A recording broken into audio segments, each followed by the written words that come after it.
Hi, Be It Babe. How are you? Well, today's guest is phenomenal. He's amazing. I'm obsessed. Um, you've probably even heard me talk about him on the pod already because I was so excited to get him on. And his name's Stein Jr. You're going to love him. Take out your notebook, just like get it out. And then also, like, if you got Audible, if you got some local bookstore that you love to support, then you're going to want to grab his books. He's got two of them, Raise Your Game and Sustain Your Game. And I have listened to Sustain Your Game two times on Audible. I love it. There's so many nuggets in there. And I can't wait for you to hear this because one, he is someone who had this incredible dream and then changed his careers, and then he changed his career again. And now he's speaking and he's sharing his stories and he's sharing his lessons that he's learned from being a coach of basketball players to how we can apply these to your lives. And if you're like, oh my God, Lesley, really basketball? Don't worry. You're not going to have to know anything technical about basketball to get all the freaking nuggets that Alan has for you in this podcast. And the Be It action items. I know I say this every episode, but I mean it. Like, I can't wait to do one of them. Like, I haven't heard this one before. And I'm like, oh, homework for Lesley tonight. It's happening. So I'm going to want to hear how you use these Be It action items in your life. And so definitely make sure you tag us, tag Alan Stein Jr. Let us know, share this with a friend, and let's just get into it. Here's Alan Stein Jr. Welcome to the Be It Till You See It podcast, where we talk about taking messy action, knowing that perfect is boring. I'm Lesley Logan, Pilates instructor and fitness business coach. I've trained thousands of people around the world, and the number one thing I see stopping people from achieving anything is self-doubt. My friends, action brings clarity, and it's the antidote to fear. Each week, my guests will bring bold, executable, intrinsic, and targeted steps that you can use to put yourself first and be it till you see it. It's a practice, not a perfect. Let's get started.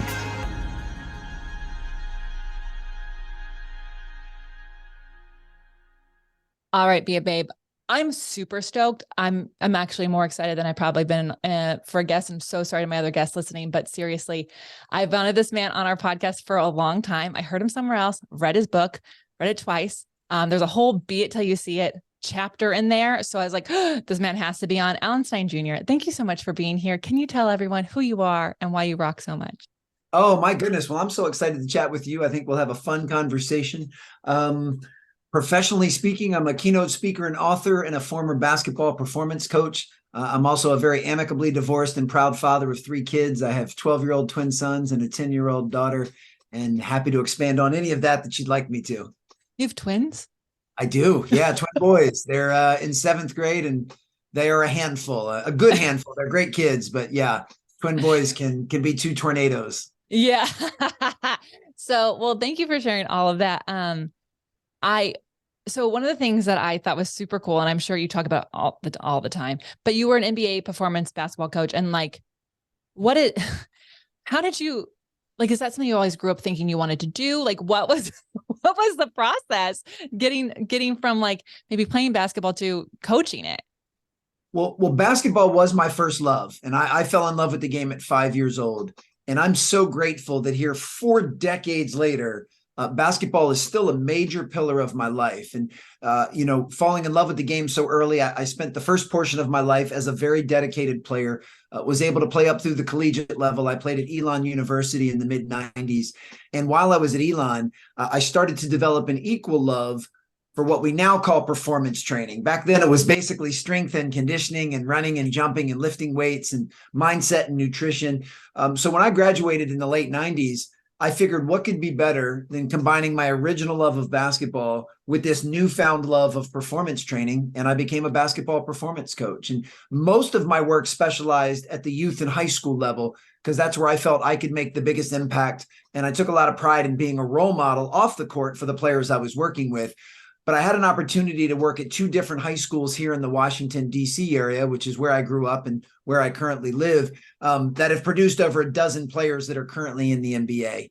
Kevin Durant being the most notable. So they weren't normal high schools. And having that opportunity to work with such elite level prospects, that got me on the radar of Nike and Jordan Brand and USA Basketball. And then I started working events for them and had a chance to be a part of events for Kobe Bryant, LeBron James, Steve Nash. Like, it was a pretty incredible list. So I've gotten to see both sides, what it takes for a young up and comer to climb that proverbial mountain, and then what it takes for someone who reaches that peak, what they need to do to stay there and sustain excellence, but also have immense fulfillment in the process. So I've had a really unique journey. And then lastly, 5 years ago, I decided to leave the basketball training space to take all of these lessons and strategies and mindsets that I'd learned from such great players, and I show folks how to apply those to their lives and their business as a keynote speaker and author.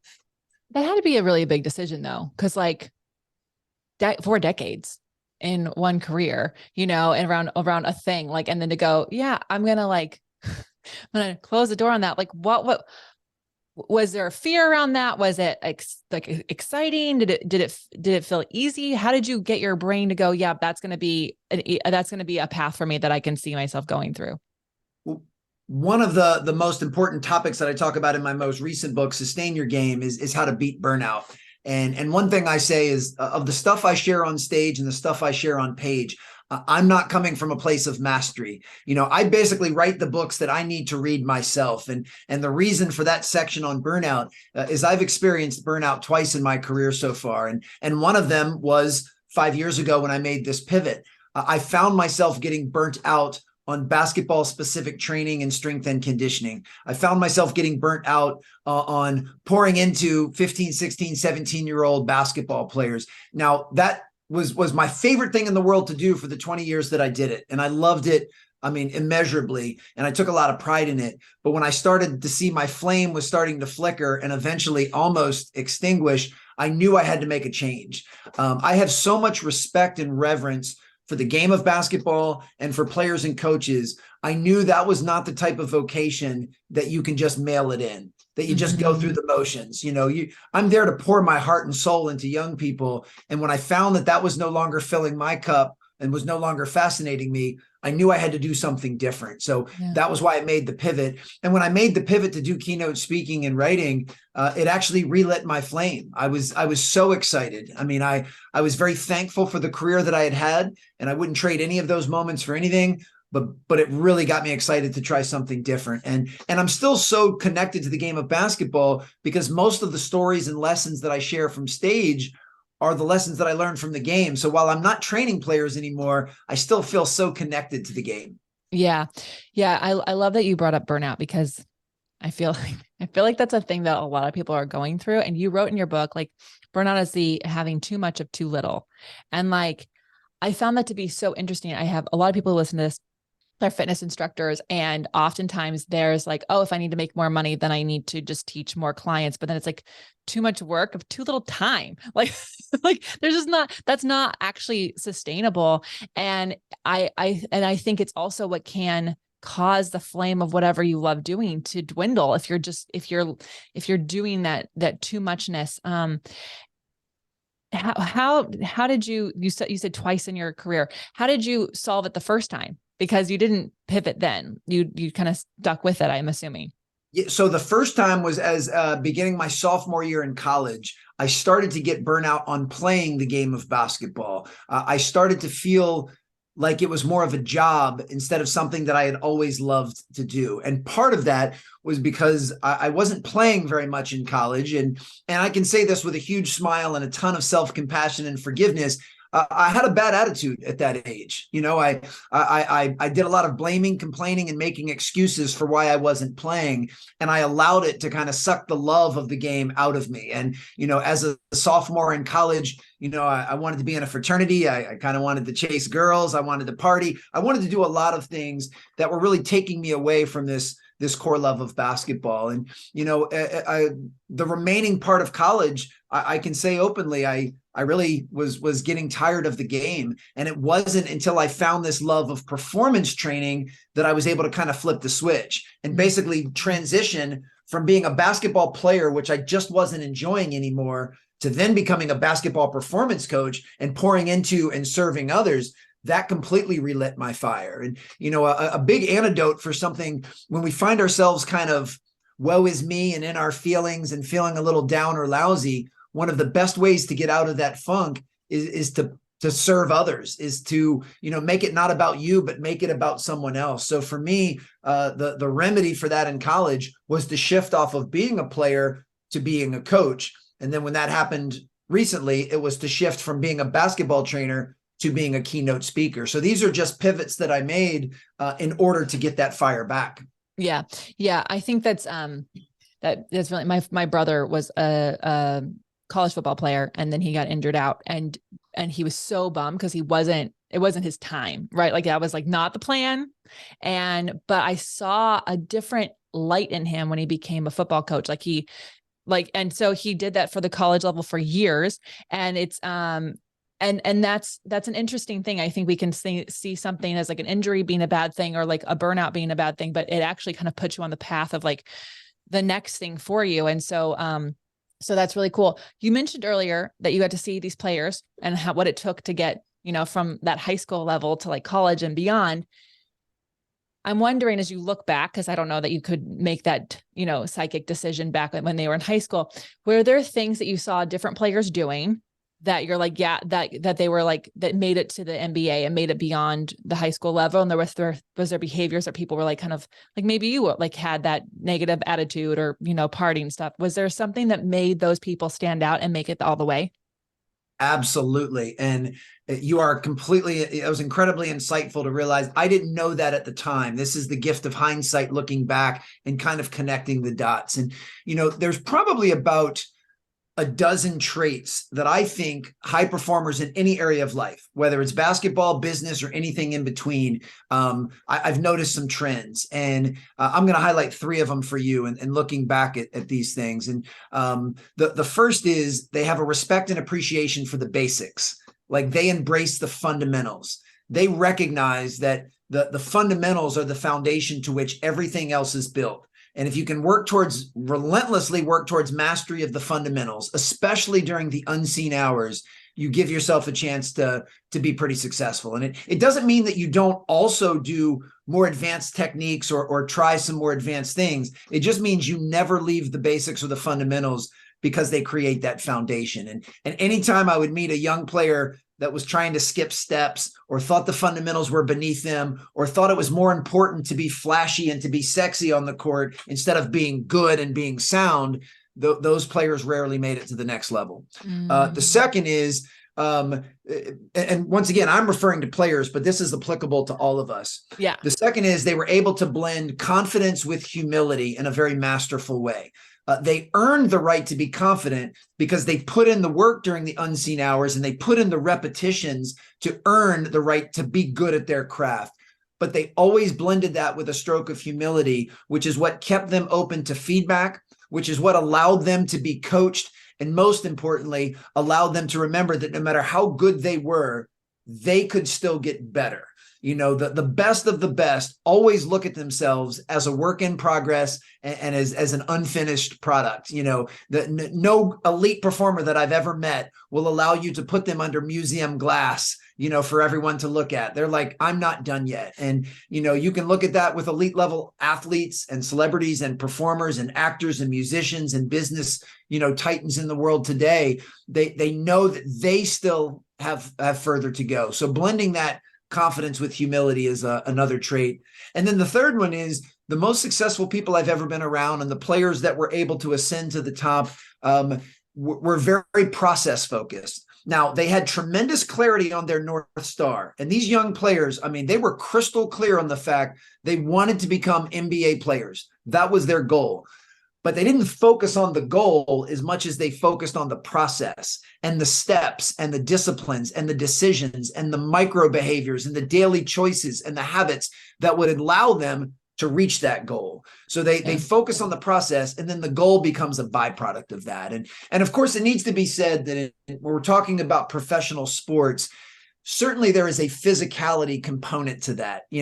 If your goal is to play in the NBA, it's probably in your best interest not to be 4'3". There are certain genetic predispositions from a physicality standpoint that will enable you to do that. And of course, those players had the physical gifts. They checked that box, but there's a lot of players that can check that box that don't check the other boxes and then never make it. And the reason I love our business and life discussions is you can be 4'3" and still be an incredible business person or an executive or sales professional or podcast host or mom or dad, fill in the blank. The physicality no longer becomes a prerequisite when you step outside of the arena of athletics. Yeah. I love all three of those things because as you're saying them, I'm a Pilates instructor. I'm second generation. But that just means that my teacher was taught by Joseph Pilates. And what I tell people who want to work with me all the time, I'm like, you have to do work on the foundations, and you're only advanced if the beginner exercises are hard for you. And if they're not hard for you, then the advanced stuff is just compound choreography. I'm just taking the beginner stuff and putting them all together. So that's not the hard part. The hard part is like being okay with understanding the foundations and sticking with that. And also not being perfect. I was teaching a teacher and I gave her some feedback and it frustrated her. And I just said, well, I'm always going to have feedback for you because there's no way to be perfect at this. This is like not in a depressing way, but there's no top to this mountain. Like it's a new day. And especially with stuff that has to do with your body is different every single day. So it's not like this one and done. Like tomorrow, maybe you slept wrong on that side, or maybe you actually are stronger. And so now you can go further. So I really, everything you said applies to like how I teach, but also like how I see the way you can approach life. Like if you're not allowing yourself feedback on the things that you are wanting in yourself, it's going to be pretty hard to get somewhere. Absolutely. One of the biggest shifts I ever made was to start viewing feedback as a gift and saying, wow, this person cares enough about me to share with me things that I can do to get better. This person cares enough about me to help expose some of my blind spots. This person cares enough about me to hold me accountable to a very high standard of excellence. And as soon as I shifted from making that feel like, I was being punished, but instead I was being handed a gift, that changed everything. And that's also how I try to position feedback. When I have to give feedback, whether it's to someone in the work environment or to my own children, I remind them, hey, I'm doing this because I love you. The day that I stop holding you accountable, the day that I stop pouring into you, and the day that I stop giving you feedback means I no longer care about you or your future. That's when you need to get upset, not when someone actually cares enough to offer you the constructive feedback that allows all of us to get better. Oh my God, that's so good. That's so good. Okay. So I want to talk about perfectionism, because I imagine that in sports and you see a lot of people who are trying to go for being perfect. And obviously those people listening, I'm a recovering perfectionist and overachiever. We got a lot of perfectionists who listen to this. How do you see that keeping people from, getting what they want? Like, what did you see? How did that maybe affect you, or how did it affect the players that you coached?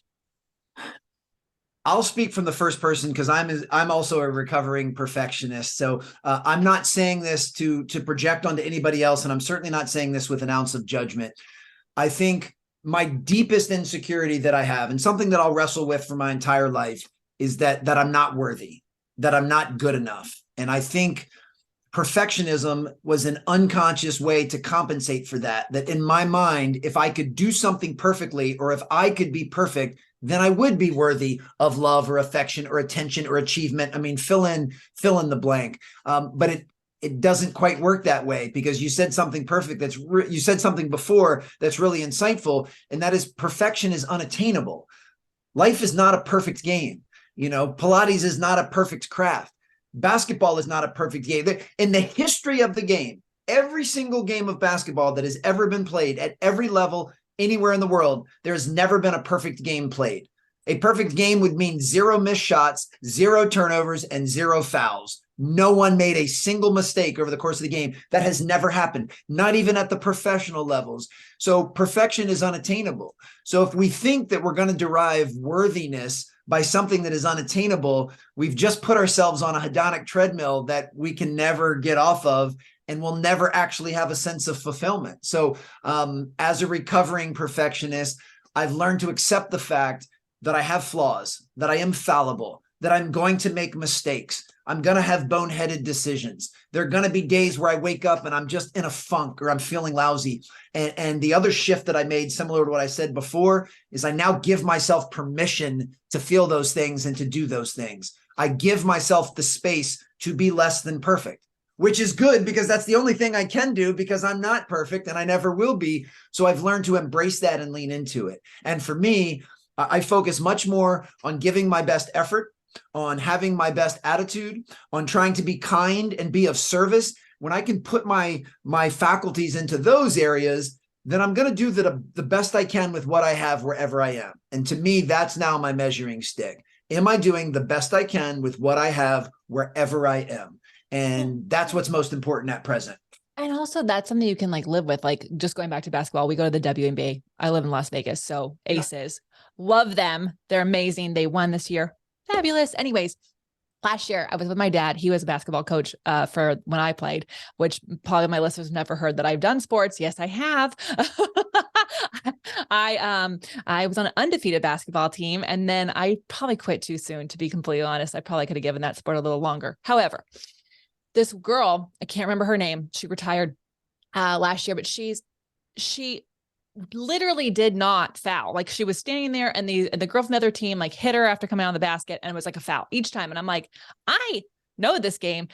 She did everything perfectly right. So you could be perfect and someone else doesn't think it was perfect. Like for that official, that was not a perfect move that she did, even though like from where I was sitting, it was. And so I think like perfection just gets to be this crazy thing, because even when you do what you think is the most perfect thing in that moment, someone else is going to find imperfection in it.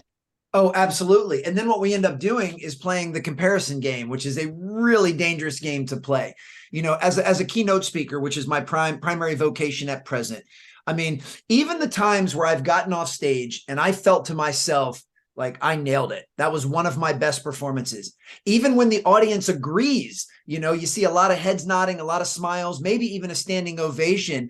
Even in that instance, if I go back and watch the video of that keynote, I can still find a couple of things that I could have done just a little bit better.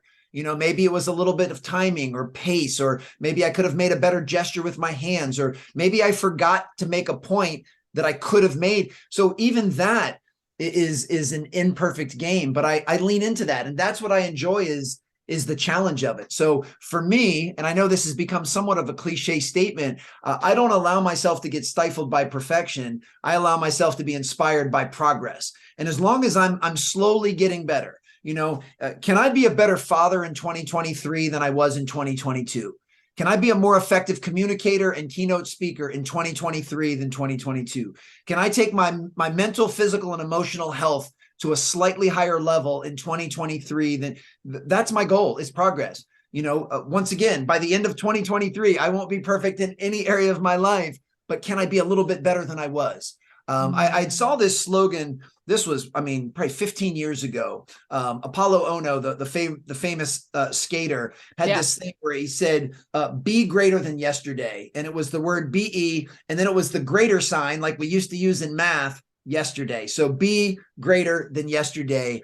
And boy, that just really resonated with me. And that's kind of the goal every day. Can I make slightly better decisions and have slightly better habits this month than I did last month? Okay. So total side note, I used to live in LA and there was these stairs, and oh my gosh, these stairs, like there's these famous stairs that people go and do, and there's cement stairs and then there's wood stairs. And by the time you get from the bottom to the top, it's like 5 or 6 stories. And the cement stairs are like little steps, and you just have to like either go 2 or 3 at a time, or you're just doing lots of little steps. Right. And then there's these wood steps, and I was not doing well that day. I'd been training. I did too much training that day. And I was watching this guy go up the stairs on the wood side 2 at a time. So these are big gaps. They're huge. It's like basically leaping on one leg all the way up. And then he ran down, and then he did the other side. And I was like, who is this dude? Like, what are we doing? We're just all trying to get to the top of the stairs. Like, what is happening?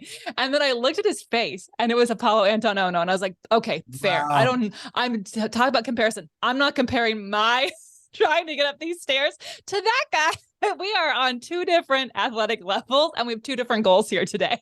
Oh, wow. That is so cool. And, you know, it is a good reminder. Why don't we pull on that thread a little bit of the comparison game? Because, you know, that's another shift that I've made in my life, because there have been times previously where I absolutely was caught on the comparison trap.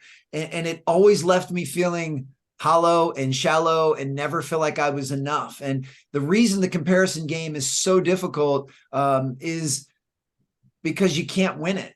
And why sign up to play a game that you literally have zero chance to win? I mean, no matter who you are, you can find someone that's doing better than you in a certain area of life. Like, it's not that hard. I mean, I could walk outside my place right now, and within 5 seconds, I can find somebody that's taller, that's better looking, that's funnier, that makes more money, that has more Instagram followers, that gets paid. Like, that's easy to do.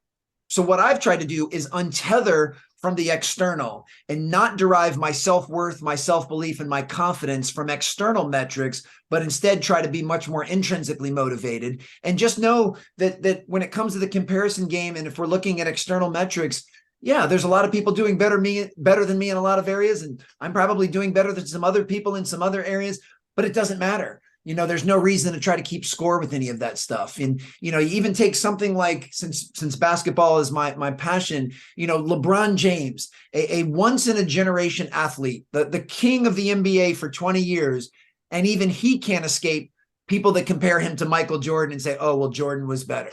You know, I mean, you know, Jeff Bezos is an absolutely game-changing entrepreneur. Amazon has changed the way we look at e-commerce. And I think at the time of this recording, he's not even the richest man on the planet, because I think Elon Musk has overtaken him. So here's somebody that has changed the way we interact as human beings, and he's not technically the best if you're going to look at that metric of wealth. And also, like, at the time we're recording this, yes, and who knows, by the time this comes out, because those two, and then like there's a third guy, they're always like just, you know, leapfrogging each other. And so you're correct. Like, that comparison game, I love the reminder that we can't win it. So it's like, why play? Why not just focus on yourself? And you mentioned something in your book that confidence comes from ourselves. Can you chat a little about that? Because you brought up confidence, and that is one of the reasons this podcast exists, is everyone's like, how are you so confident? I'm like, I'm so fucking scared most of the time. I'm just like, wee, let's just action brings clarity. It's the antidote to fear. Let's just try it. But like, how do we get confident? Like, where does that come from? There's a handful of things that I think contribute to our confidence. And once again, I'm only going to speak through the first person and things that have helped me. First, it comes from demonstrated performance. It comes from competence. You know, when you do something over and over and you see that you can do it, you start to derive some confidence in your ability to do that. Now, in fairness, that type of confidence is somewhat compartmentalized. You know, you might put a whole lot of time and attention into becoming a really good Pilates instructor. That doesn't necessarily mean you're going to be confident in every other area of your life, but you'll be a very confident Pilates instructor. So it comes from demonstrated performance. It also comes from keeping the promises that we make to ourselves, like keeping our word. You know, if I tell myself that I'm going to get up every morning and go work out, as soon as I don't do that, I've broken my word and my promise and my commitment to myself, and that's going to undermine my confidence. Now, whether or not these are world-class workouts, whether or not I do them at 5 a.m, all of that's irrelevant. But if I promise myself I'm going to work out in the morning, and I do, if I can start to string several of those days together, it starts to snowball, and it starts to add to my confidence. Confidence also comes from the little voice in our head, you know, our self-narrative, our self-talk. And we have to be very careful about how we talk to ourselves. I think I could make a compelling argument that the things we say to ourselves in silence might be the most important things we ever say.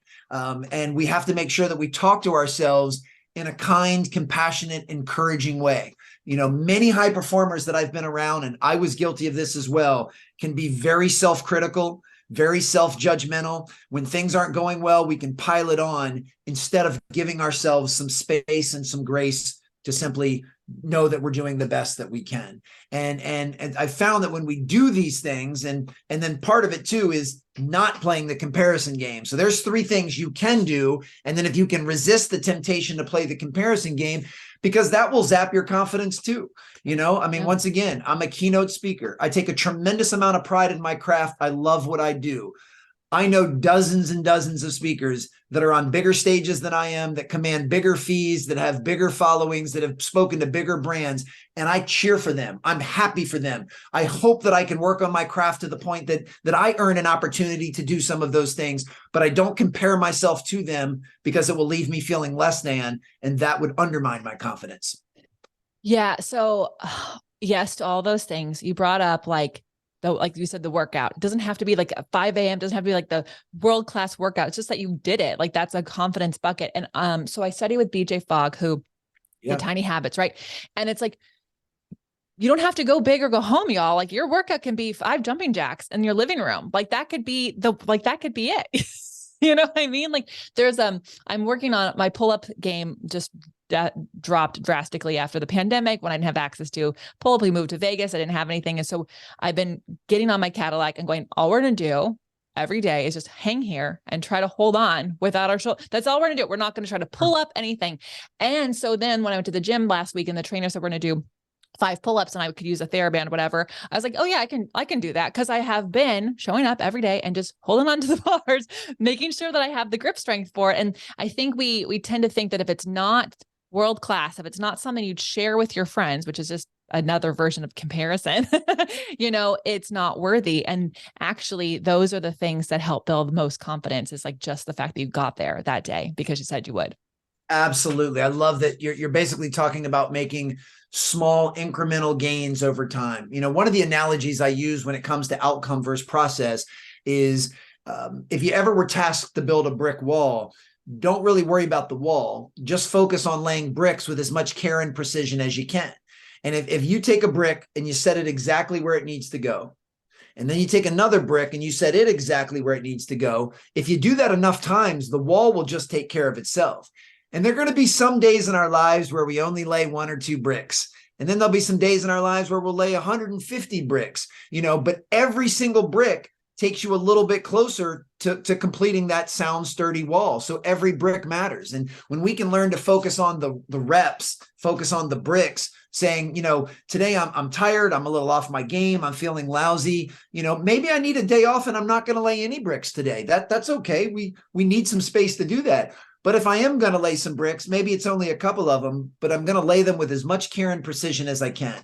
Because if you start just laying sloppy bricks and you just start kind of throwing them up, you just end up with a pile of bricks. You don't end up with a sound, sturdy wall. So the care and the precision and the quality is always more important than the quantity or the speed when it comes to most things in life. Mm-hmm. Yeah. Yeah. Oh my goodness. This is like, I think one of the things that I'm hearing from all of this is also just the grace that we can give ourselves, the kindness. And you said it, you said the things we say to ourselves when no one's listening might be the most important things we say. And it's so true, because you can lay the bricks every day, and then when no one's around, tell yourself something horrible and remove everything you built from the bricks that day. Yeah. Well, what's interesting, when we don't perform well, or we don't show up as our best selves, or we make a poor decision, the only way to make that worse is to pile on shame and guilt and criticism. And that tends to be the default for most people. So it's like, okay, I just made a bad decision, or I made a bad choice, or I said something I wish I wouldn't have said, or I laid a few sloppy bricks. Well, that's now in the past. There's nothing I can do about that.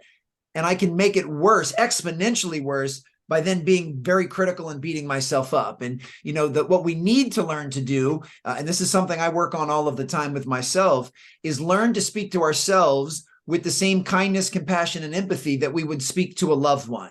I know you and I are just meeting and just getting acquainted, but let's just say we've been friends for a decade. And if you called me up tonight and said, man, Alan, I just had a rough day. This went wrong. I said this and I shouldn't have. I didn't show up as my best self. The first thing I would do as your friend would be to try to comfort you and just say, hey, I know what it's like to be a little off your game. I'm sorry that things didn't really line up in your preferred manner today, but I believe in you, and I know you're good enough to learn from this, and I have a feeling tomorrow is going to be a better day. I would still hold you accountable. If you did something that warranted an apology or needed to make amends, then I would encourage you to do that. This is not about, condoning less than exemplary behavior or less than ideal standards, but my natural inclination would be to comfort you as your friend. My natural inclination as a father is to comfort my children when things are tough. It would not be to be critical. If you called me up and said that, the last thing I would do would be to start berating you and make you feel worse and try and guilt you and shame, but that's how we talk, but that's how we talk to ourselves. Yeah. So if we can learn to talk to ourselves the same way we talk to those that we love, I think that's better. And again, I want to stress the fact this is not about saying doing something bad is okay. It's just saying that is now done. We need to learn from it. We need to learn and pull the lesson from it. We need to give ourselves grace and space to be less than perfect, but then we need to move to the next play. We can't keep dwelling on it. Yeah. It was probably in 2019. I was at this conference and one of the speakers asked everyone to write down the things that they say to themselves when no one's listening. It's like, write them down. And so write them down. And then she asked for 2 volunteers. And I was like, I know where this is going and I'm not volunteering for that. And these 2 girls got up there and then she made them read what they wrote to the other person as if it was about them. Oh, wow. I get tearful every time I think about it because like the first girl couldn't even do it. She couldn't even, she's like, no, I can't do that. And she's like, well, this is what you have to say this. And she couldn't. And she everyone was crying because these are most of the things that she was saying. We all have written down in some form on our piece of paper. We're all saying the same nasty things for ourselves. And by just that visualization and that scene that I was like, oh, we have got to stop. This is a serious problem. It's not just a problem I'm keeping to myself. This is a massive problem that I'm doing to myself every day. And if I'm expecting myself to support others, I have to support myself. I can't do that. That's going to be a burnout. That's not going to lead to any success of any kind. Oh gosh, that's such a powerful exercise. I love that. And imagine that you can't even bring yourself to say this to another human being, even if they're a complete stranger. And yet we say these things regularly to ourselves. So the self-talk and the self-narrative is so important. And, part of that is a lot of these things that we think and believe as truths aren't really truths. They're just narratives that we've told ourselves. And we've told ourselves these stories long enough that we start to think that they're true. And there's some examples and some things in our past that we believe solidify it as being true, but it's not an actual truth. Most of what gets discussed in the world today is not truth, is not factual. It's a perspective. It's a vantage point. It's a way that we're choosing to interpret it, which is why, you could take something like the pandemic, which, was really tough on a whole lot of people, but you and I could have completely different viewpoints on it. You could say the pandemic was the worst thing to ever happen to humanity. And I could say it was the best thing for a variety of different reasons. And neither one of us is right. It's just a matter of perspective. So we just have to remember that when we tell ourselves these stories, we give ourselves these labels, we make statements like, I am not disciplined or I am not this. It's like, that's just what you're telling yourself. But the beautiful part is we're the authors of our own story. You can change that whenever you want. When you can start becoming a more disciplined person, the very next decision that you have to make in your life, you have an opportunity to make a slightly more disciplined decision. Mm-hmm. So do that. There's an opportunity. Now, you may have 50 years of experience of making really undisciplined, poor decisions, but you can't change any of them. Those are all behind you now. But the very next decision you make, the very next meal you make, the next time it's time to go to bed, the next conversation that you have, you can make a more disciplined decision and then start stringing some of those along, and you can start to tell yourself a different story. Yeah. Because the things that we think, first of all, your thoughts, you are the thinker of your thoughts. You can actually think a new thought, but also it's just a habit. That's just a habit. If you're someone who's been telling yourself that story for 50 years, that's a 50-year-old habit. You have to unravel that. You're going to have to do something different. But if you're aware of it, and you want to change it, it's possible. And I think we forget that there's possibility out there for us to make different decisions and think different thoughts and have the life that we want and have the confidence that we want by just making those small changes over time and not trying to be perfect over it and going, well, fuck that up today. That's it for that brick. That's it for that new thought pattern. Yeah. And one of the main things I want your listeners to leave with this is this concept of compassion, is be compassionate to yourself, but be compassionate to others as well. And compassion and high standards can coexist. I'm not telling people to lower their dreams or lower their core values or lower their standards, anything but. In fact, I think we should be raising all of those things, but then encouraging ourselves and cheering ourselves on to reach those higher bars. So once this is not about condoning apathy or just allowing ourselves to do whatever we want and saying, oh, that's fine, I'm going to be kind to myself. I think we should have high standards of excellence. We should live by our core values and be crystal clear in what they are. I think we should dream as big as we can possibly dream, but just know that part of the human condition is we're going to get bumped and bruised. We're going to fall down. We're going to make mistakes. We're going to lay imperfect bricks. We're going to say stupid stuff. That's just part of it. And don't make that worse. Ooh, Alan, you are amazing. This has been awesome. Where can people find you, follow you, get your books? Well, AlanSteinJr.com is kind of the hub. That's information on all of my speaking programs. I'm also very easily found and very accessible and responsive on social media, just at Alan Stein Jr. So if anyone, if you have a question, you want to share something, you want to keep this dialogue going, just shoot me a DM on Instagram or LinkedIn, Twitter, Facebook. I'm very good about getting back to folks. And if you have an interest in either book, Raise Your Game or Sustain Your Game, you can get it in Amazon or Audible or wherever you like to get books and audiobooks. Okay. Before I let you go, you've said so many amazing things. Like, this is going to be one I re-listen to over and over, but bold, executable, intrinsic, or targeted steps people can take. What do you have for us? All right, there's two that I can think of. The first is a self-audit, and I do this during a lot of my keynotes and workshops. I want folks to take out a piece of paper and draw a vertical line down the middle. On the left side of the paper, I want you to come up with an exhaustive list of the things that fill your bucket, the things that light you up, the things that get you excited, that make you smile, that give you confidence, the things you just love to do. This could be taking a Pilates class or jumping on your Peloton bike or taking your dog for a walk around the lake. This could be watching a documentary or a funny movie or listening to a podcast or reading a good book. This could be enjoying the stillness of the early morning while sipping on some coffee or reading the paper. It could be conversation with a loved one or meditation or prayer. But come up with a list of all of the things that nourish your soul and make you feel alive. Then on the right side of the paper, the right side of the line, I want you to write down how you've been spending the bookends of your day, your morning and your evening routine. How have you been spending the first 60 minutes after you wake up? And how have you been spending the last 60 minutes before you go to bed? And I don't want you to write down what you wish you did or what you think you should do. I want you to write down what you've done in the past several weeks and look for some patterns. And then to complete this self-audit, I just want you to compare the two sets of notes, the two sides of the paper, and ask yourself a very important question. Are you doing the things in your morning and evening routine that you know fill your bucket and make you feel most alive, the things that energize you? And if you do this with some humility and some vulnerability and some honesty, you'll most likely start to see a disconnect. You'll start to uncover what's called a performance gap. And that's the gap between what we know we should do to feel alive and feel like our best self and what we're actually doing. And one of the key tenets of my work is helping folks close that gap. Do the things that we know we need to do to be the best version of ourselves. You know, if you know you love doing this thing and then you're like, well, I hardly ever do it. Well, that's probably why you feel apathy, why you have low energy, why you're in moods all the time. Start doing the things that you know you love to do. So that's one very practical exercise. The other is a little bit more evergreen and esoteric, and I'll use it in the first person again. So I'm 46 years old. I have a crystal clear vision of the man I hope to become 20 years from now. I want the 66-year-old Alan to be physically, mentally, and emotionally fit.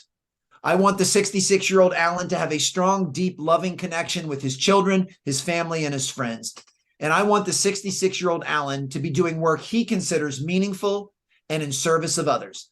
That's the man I strive to be 20 years from now. Now, I fully acknowledge that time is not promised, tomorrow is not guaranteed.